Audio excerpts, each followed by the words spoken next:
Hello guys, good afternoon. Kumusta na po kayo? Magandang hapon po sa inyo lahat. At nasaan ako ngayon? Malakas pa yung hangin. Ayan. Ito na naman ang inyong DJ sa ating vlog. Ngayon pong araw pong ito.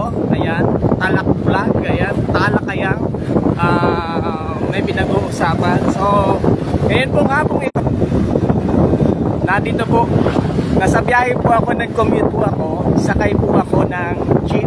Ayan, medyo puno po, maraming estudyante. So, may experience po ulit ang magbiyahe ng commute. Ayan, at pagkaganitong rush hour, talagang medyo mahirap po, punuan. So, wala po akong dalang sasakyan, nag-commute lang po ako. And si DJ sabi po na, kumusta po kayo? Ayan, nandito na ako sa naka-ano po ako, naka-live. Ayan. So, malikot po yung camera, ganito yung kumusta yung aking audio? Maano po ba? Okay po ba? Ayan. Medyo malikot yung camera. Pag nasa huli ka talaga ng jeep, ayan, medyo talagang challenge. Ayan. So, medyo yung challenge natin. Teka daw kami. Nasaan na ako? Nandito pa ako. Ayan. So, hello sa mga kawayan natin, mga empleyado na pauwi sa kailan mga bahay. Ayan. At pauwi na galing sa opisina. So, bukas holiday. Ayan. At medyo long weekend na naman. Dahil nga po sa inyong pikira, sa ating mga kapatid na Muslim. Ayan. Parang nakakalula ang camera pagka ganito. So, ayan guys. At nasa ano po ako. Hindi po ba maingay yung hindi maingay yung parang maingay yata yung mic Yan. At kumusta na po yung ating mga kabayan. So, chance to experience ulit laki naman ng ilong ko dito. Laki din mukha ko yung nakikita. Medyo dapat pala naglapel ako. Dapat naglapel po pala ako So, yan po yung mga challenge po pag ganitong 4 o'clock na dito sa ating lalawigan ng Marinduque. Talagang puno po ang mga jeep natin, ang mga estudyante, mga empleyado na pauwi sa kailang mga bahay. So, maya-maya mawala na siguro ako ng signal. Nandito na ako sa Barangay Ihato. Hoy, paalala nga pala paalala this coming Saturday ay agma po ng Marelco. Annual General Assembly meeting alas 12 po registration onward magkakalas 5 po yan. And paalala po doon sa mga natin, lalo yung mga nagdagandahan natin mga Marinduqueña na gusto mong sumali dyan sa isok yung piyesa po na yung pageant po ila sa darating na kapistahan. Abot na po kayo para bukas pwede po kayong bumisita sa Mayores di Isok. Ayan. And look for Mr. Dom Olares. Ayan. Dominic Olares. Hanapin po ninyo. Siguro sa mga susunod natin ialabas natin yan. Pwede nyo po pasyalan ang Marinduque News post natin doon sa mga detalye. Nilalapit-lapit ko dahil malakas yung hangin ay baka hindi ako marinig. Ayan. So DJ po ay nakasabit po sa jeep. Nandito na ako sa Balata. Ganda ng Balata. Yan, against the light. Nasa Balata. So, hindi natin makaya may signal. Yan, against the light pa. Yan. So,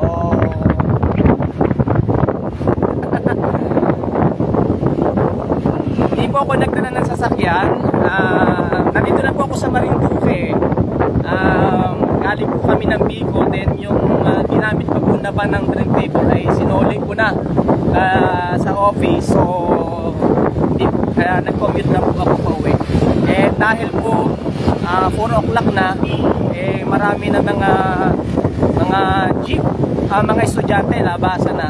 Kaya ang challenge natin talaga ay doon po ako sa Santol Nagabang, wala na pong upuan. So eto si DJ sabit muna. Ayan, sabit muna tayo dito sa ating ito yung experience pagka wala ka na masakyan. Ayan. Mahina na ba yung signal? Okay pa po ba? Yan. Sana ituloy-tuloy. Ito po yung challenge minsan po yung ating internet connection ay talagang napuputol. May mangyayari pa rin tayo. Minsan dito nawawala na yung signal, tapos yan sa may bunganay. Pero tingnan natin ngayon kung okay na uli yung signal. Ayan. Hindi ko mabasa kabayan. Michelle, ano ito? Michelle Hamig. Ayan, sabi, sir, kapit ka po. Kapit. Saan ako kakapit? Sa yung mga pangako? Kapit ka sa mga pangako. Ayan. So, sabit din pag may time. Ayan, pakita natin yung mga nasa likuran natin. Dito na, mga motor. Ayan. Dahil po puno na rin, kita ninyo, pati dito sa likod backset ko, may nakaupo na din. So, ayan. May mga motor doon sa likod. Ayan. Diba? Ganito po pagkaras hour. Sabi ni Michelle, kapit ka sir. Meron pa ba akong dapat kapita? Meron pa ba akong dapat panghawakan? Bago lang nakikita yan.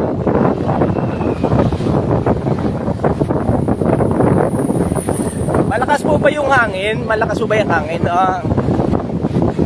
Parang malakas yung hangin tumatama dito sa dapat pala nag wireless mic o kaya naglapel So yan yung mga nasa likuran natin sumusunod.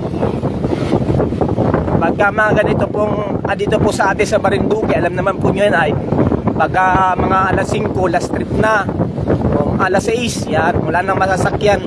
Kaya yan yung mga challenge sa mga empleyado, yan yung mga challenge sa ating mga estudyante, ay talaga makikipagsiksikan ka.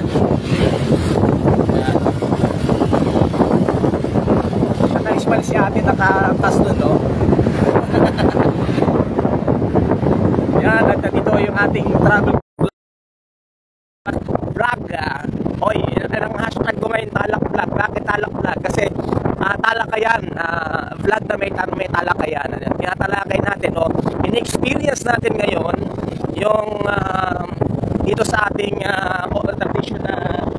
traditional jeepney, Ayan, may signal na ulit tayo. Dahil siya na po nawala. Amingon po yung amingon, nawala yung signal.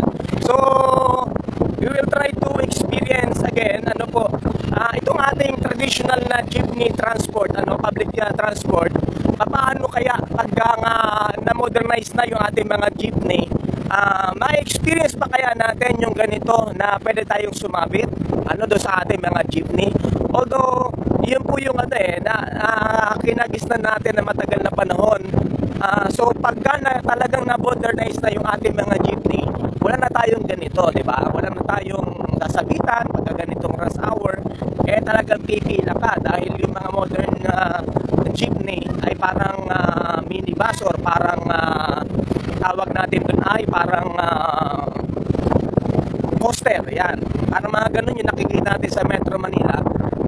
Paano nga kaya kapag talagang na-implement na dahil ayon sa DFRB yung consolidation ay hanggang December na lamang, then talagang i-implement nila yung pagkapalit ng mga unit na magiging modern jeepney at yan ay parang bus na, yung iba aircon pa. So nakita ay nakasabit, ayan, nakasabit sa jeepney. Yan guys.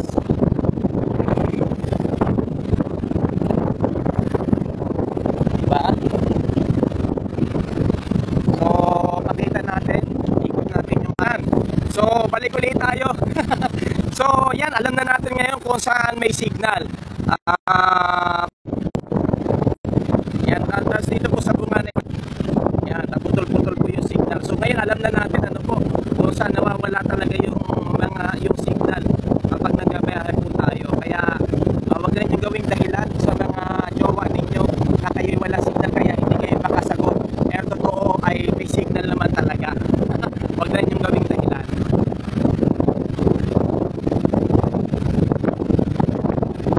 So yan. O, kita ninyo. rin po ang gumagamit ngayon ng mga bukod sa mga tricycle, talagang marami na rin gumagamit ngayon ng mga motorsiklo na mga service, ano. So yan, na-experience natin at least bilang bahagi din ng transportasyon, ano, na-experience natin ngayon yung at maging commuter, ano, hindi lang tayo lagi nag-drive, hindi lang lagi tayo nakasakay, kundi ma-experience din natin na tayo ay maging pasahero. So ito yung mga challenge din talaga, pero nakakamiss, ano, nakakamiss na maranasan ito. Yan. So nalaglag yung Ray-Ban ko. Okay lang. Nalaglag yung Ray-Ban ko. Yan, challenge yan. Pag nagko-commute ka, pwedeng malaglagan ka ng gamit. Pag nakasabit ka, pwedeng malaglagan ka ng gamit. So mura lang naman yung Ray-Ban kong yun. So yan.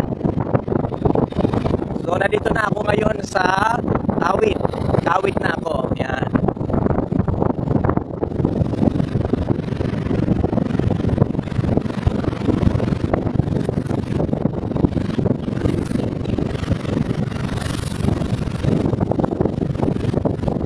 Hello po sa lahat ng mga nanonood. Yan, siguro naguguluhan na sila kung bakit yan, mga pauwi na marami. Ingat po sa pagbiyahe. Ingat po sa lalo na yung mag-isip pag-drive. Ayan, ingat po kayo. Malakas yung yung hangin. Yan ang kagandahan pag talagang fresh na fresh. Pero dapat kapit lang. Yan ang pinaka-importante. Lagi kumakapit ka na mag-pit. Ano po? So alam naman natin yung sinasabi nila na peligro din pagka po talaga ikaw ay nagko-commute dito sa mga pampublikong jeepney. Pero sa atin sa probinsya, alam niyo po, lalo na mga pagka-rush hour, talagang wala na masakyan, talagang hanggang bubong pa, hanggang dito pa sa top load, ano. So kaya lang wala na magagawa, ano po, minsan talagang gagawin, ano, buwis buhay, dahil gusto makauwi, dahil wala nang susunod na biyahe. So dito na tayo ngayon sa Aguilar. Yan po yung 24 hours na convenience store po dito sa bahay.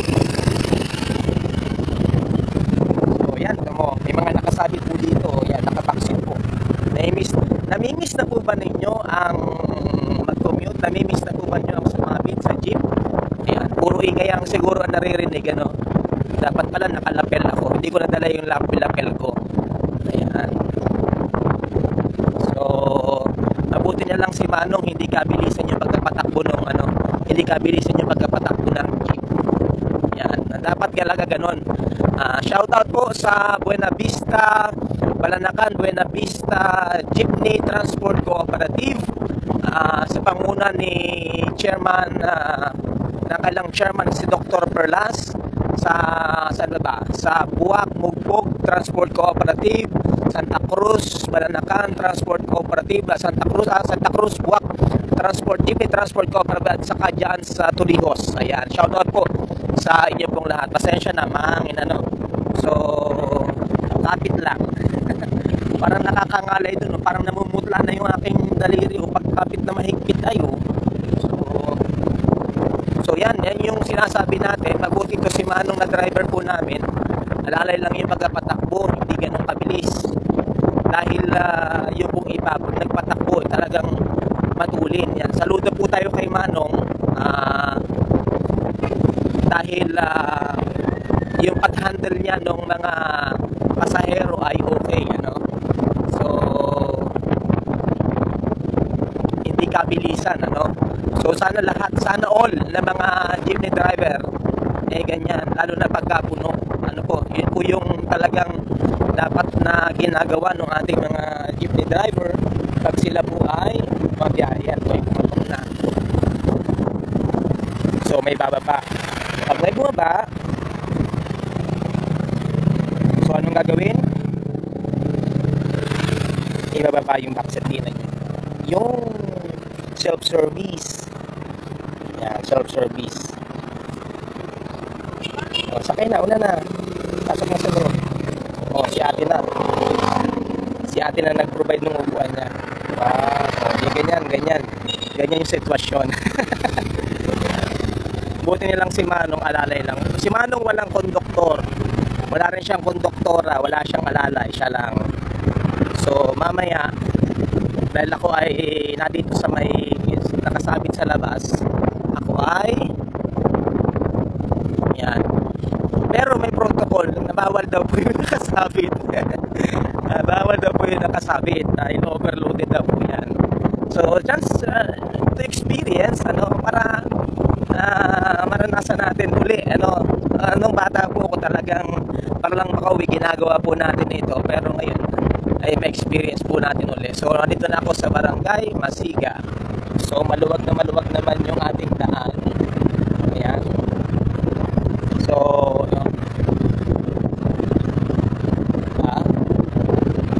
may manonood pa ba sa atin? Yan.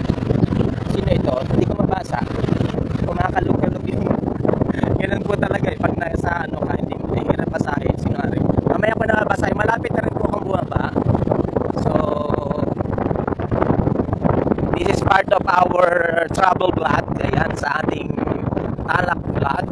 Talakayan. Na pinag-uusapan sa mga buhay-buhay, reality vlog. Kahapon bumiyahe po ako papunta ng Bicol, Camarines Norte. Umalis po ako ng 5:30 in the morning. Nakarating po kami sa Cam Norte sa Santa Elena ng 1 o'clock PM. Then nagpahinga lang po ng konti, nag-prepare ng mga daladalahan, nagbiyahe po ulit, umalis kami doon ng 9 in the evening, dumating kami ng Talaw-Talaw ng 12:30, sumakay po kami ng 2:30 in the morning, dumating kami ng around 6 na, o 7, nasa bahay na, parang 6, so nasagasan na ako ng mga 6:30, so yun, at nanggaling po ako ng Buwak, dinatid ko na po yung van. Shoutout kay Tita Susan Nase, kay Tito Nelson Nase. Ayan, ito yung yung mga nagtatanong na dito yung Easy Way, bilihan po ng mga e-bike, Easy Way. Ayan, may kasunod na kagad po. Asiga na po ako. Ang bilis, parang ang bilis ng galaw ng camera ko. Para na po ako. Paano ba pagpara dito? Kakalabugin ko kakalabugin ko. Ayan. Ayan. Yan. So, bababa na po ako. At pagkatapos ay magbabayad. Wait, Manong. Manong, babayad pa ako. Si Manong, di ako pinagbayad. Ayan. Di ako pinagbayad ni Manong. So, thank you, Manong. Ayan, si Manong. Ang kanyang plate namin, BBA 552. Shout out. Ang galing mo mag-drive, Manong. Saludo ako sa iyo. Sakay ka ng mga estudyante. Tamang-tama yung biyahe mo. So, ito naman yung terminal ng mga tricycle. Papunta ng Guatis. Ayan. At ito naman yung mga gwapong estudyante ng ayan. Mga gwapong estudyante. Ito, tatanungin natin ito. Estudyante kayo ng? MTBI po. MTBI. Ano ibig sabihin MTBI? Ano ba talaga, Kuyang? Marinduque Technical and Vocational Institute. Saan matatagpuan yan? Tinuro. Anong barangay? Hindi nyo alam address? Masiga, Cuatis. Malapit po yan sa boundary ng Mang Iliol at ng Masiga. Ayan. So, anong grade na ninyo? Grade 12 po. Grade 12, mga senior high school. Sinong gusto nyo i-shoutout? Yung mga po dito, yung mga nag-aaral po. Ay, dapat unang nyo i-shout ay si Dr. Guevara. Ang gwapo pa rin namin, sir. Yan. Saan kayo nauwi? Sa Antipolo po. Antipolo pa kayo? Dito pa kayo napasok? Ikaw, Kuyang? Bako ibaba po. Ha? Bako ibaba. Bako ibaba? Oo. Ikaw, Kuyang? Sa Tigyon po. Tigyon. So, ang lalayo ninyo, nakakarating kayo ng Masiga. Dito kayo nag-aaral. So, parang pinopromote natin, anong meron sa MTBI? Mga pogi at gwapo po. MTBI by school. Sige, anong quality na meron, sir, ng MTBI? Ano po, yung school with the heart. School with the heart? School with the heart. Ay, yung iba may heart dun eh. Ayan. Kumusta yung, maganda ba ang turo dyan? Maganda po. Maganda.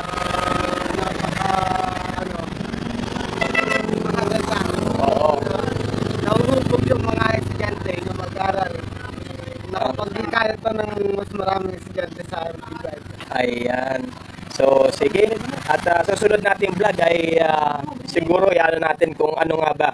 Bago para sa pandinig ng iba yung MTBI, Marinduque Technical and Vocational Institute. Yan, sa Masiga, Gasan, Marinduque.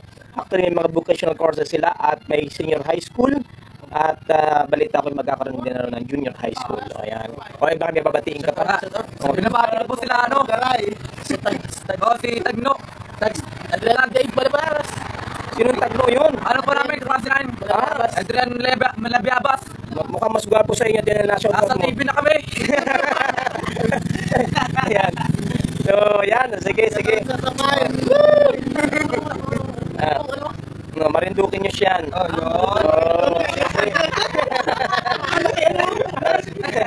Sige, naka-live kayo ha. Sige. Ay, ito po yung terminal ng terminal po ng Kuatis. Masiga, Kuatis So, marami mga estudyante dito bumababa. Shoutout po kay Manong Ayan. Shoutout po kay Manong na gulping bait po, hindi po ako pinabayad. Ayan. Maraming salamat Manong. At saludo po ako sa iyo dahil yung pagpapatakbo mo nung jeep ay talagang sabi kong yun po yung professional po professional po yung pagpapatakbo ng jeep. Ayan. Yung magagandang taga-Kuatis nandun ayan makaway pa talaga. So, yan at yan yung experience natin. That sir, sinabi mo tigil na natin to. Ayan. So, ito yung terminal dito. Tanongin natin sino yung mga driver dito. Kayo po ang driver din Yan. Kaya harap ko daw muna sa iyo. At ito yung gwapo nga. Yan. So, magkano ngayon ang pamasahe papunta ng Kuatis? Tubuhan, Talinya. Talinya, 20. Ang estudyante po ay 15. O, ilang bago ka tumakbo, ilan ang sakay mo? 5. So, nag-aintay pa talaga. Hintay po talaga. Kumusta naman yung biyahe ninyo? Okay din po naman. Pero nag-diretso din kayo na pabayan. Bayan, Magkano naman hanggang bayan? may 15, may 20 po, di parehas po. Conforme sa pasahero. Conforme sa pasahero. So, pero 5 lagi talagang... 5 po. Ay, pagka naggabi na, At paggabi na po, bukod na pong usapan ng usapan. bukod ng usapan. Parang special treat. Ayan, depende sa usapan. Depende po. Ayan. Sige. At sino nga, ang pangalan mo Frankie Vito po. Bito din pala rin. Kamag-anak pala namin na rin. Oo. Ayan. Basta Bito, gwapo. Huwag na maingay. Ayan, sige kuya, thank you. So yan. At lakad na tayo. So yan yung experience natin sa ating tawag dito ay pag-commute. Nagsumabit po tayo, puno na. Pag sumakay ka ng Santol, talagang puno na. So yan, talagang sunod-sunod yung mga ng mga estudyante. Ayan, punuan. Yan yung experience natin pagka talagang rush hour, puno ng mga estudyante. So yan, pipila na din to yung mga sasakay. So pag ganitong oras, tuloy-tuloy naman yung ayan, tuloy-tuloy naman yung biyahe. Ayan. So, sino pa ito? Thank you. So yan lang at na-experience natin muli yung pag-commute. Bakit yan ang dala mo? Alam kayo naman sa ka.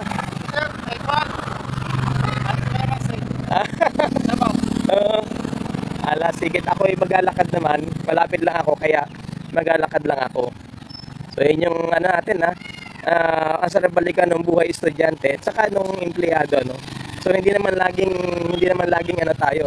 Hindi naman laging may service po tayo, nag-drive tayo. Ayan, ito naman yung feeling pagka ikaw naman ngayon yung namamasahe. So, hello sa ating mga kababayan. Yan. So, yung experience, sana, makita din ito. Safety. So, yun na pinag-uusapan din natin. Sabi po nung iba ay hindi daw safe. Yun yung sinasabi na mas safe yung modern vehicle. Dahil nga, walang sumasabit. Lahat nasa loob. Pero ako po siguro, mga kababayan, ang paniniwala ko po sa safety. Siguro unang-una, i-condition mo yung sasakyan mo. Kahit gaano po ka-modern, hindi po ako kumukontra dito sa modernization. Kahit gaano po ka-moderno yung sasakyan. Kahit gaano po kaganda yung sasakyan, pagka hindi po disiplinado ang driver, hindi marunong mag-maintain ng kanyang sasakyan, ng kanyang jeep, hindi po marunong tawag dito, kasi dapat po ang sasakyan pag binabiyahe natin ay properly maintenance. Pag wala pong ganun, ay talaga pong hindi po safe. So ito pala yung sinasabi ng mga bata kanina sa eskwelahan Marinduque Technical and Vocational Institute. So ito. So tinutur ko na po kayo ha. Meron po ito po na dito sa may papunta po ng Coates Masiga. So may mga courses offer po sila. Actually mga vocational under TESDA. Ayan, may computer, technology, laboratory, at meron na rin po sila senior high school and soon to be. Ang sabi ni Sir ay baka magkaroon na rin sila ng high school. Ongoing po yung paglalagay po nila ng mga building dyan. So saka na natin ibablog yan. So balikan ko ulit yung pinag-uusapan natin medyo talagang yun po din yung hinaing ng ating mga kababayan na kung sila ay magkapalit ng mga unit na kailang mga unit, mga chip. Hoy, Teo, ay magiging problema, malaking problema yung yung halaga. Na-experience natin, siguro talagang yun po yung personal na na komento ko po doon sa modernization na sinasabi. Sa tagal ng panahon, bata pa si Isabel, sa tagal ng panahon na ginagamit mga lolo natin, ng mga professional na ngayon, lahat tayo gumamit po ng mga jeep, sumakay sa jeep, sa mga tricycle, wala pa kayong tricycle, jeep pa lang sumabit, sumakay sa bubong. Narating na natin yung mga pangarap natin. Pero awa ng Diyos, kahit po ako, ate ma'am, ayan, awa ng Diyos, buhay po tayo. So, sabi ko yung safety, sabi ko kahit po maganda yung mga unit, pero pag yung driver ay reckless, hindi rin po magiging safe yung ating mga manakay. Gaya ni Manong kanina, shoutout kay Manong na hindi na ako pinagbayad. So talagang yung pagdadrive niya ay talagang alam niya may mga pasahero na mga estudyante, ay talagang very smooth. Sana ganun lahat. So kaya nga sa ating mga kababayan, kaya saludo po tayo. Ito yung mga tunay na driver na ang iniisip po ay yung safety nung kanyang mga pasahero. So sa kayo Manong driver, shout out, mabuhay ka, at sa lahat sana ng driver ganon. Huwag yung nagkakarerahan kayo, huwag yung nag-aagawan po kayo, dahil makakarating din naman sa paroroonan. Ang importante makarating kayong safe para hindi na pupulaan yung ating transport sector na sabihin hindi po safe. Actually, sa akin lang sana dyan, gaya ng interview natin sa LTFRB, na ang tingnan po ay yung kung ang compliance lang. Sabi actually 10 o mahigit pang compliance. Isa lamang po yung pagiging Euro 4 o Euro 5 ng mga makina. Pero sinasabi daw nila yung safety. Pero sana tingnan din lahat yung sinasabing safety. Yan. So yan lang po for the meantime. Nakarating na po ako sa aming lugar. Andun na po ako sa aming simpleng bukid with nakabalik na po ako ng Marinduque, awa ng Diyos, kasama si nanay.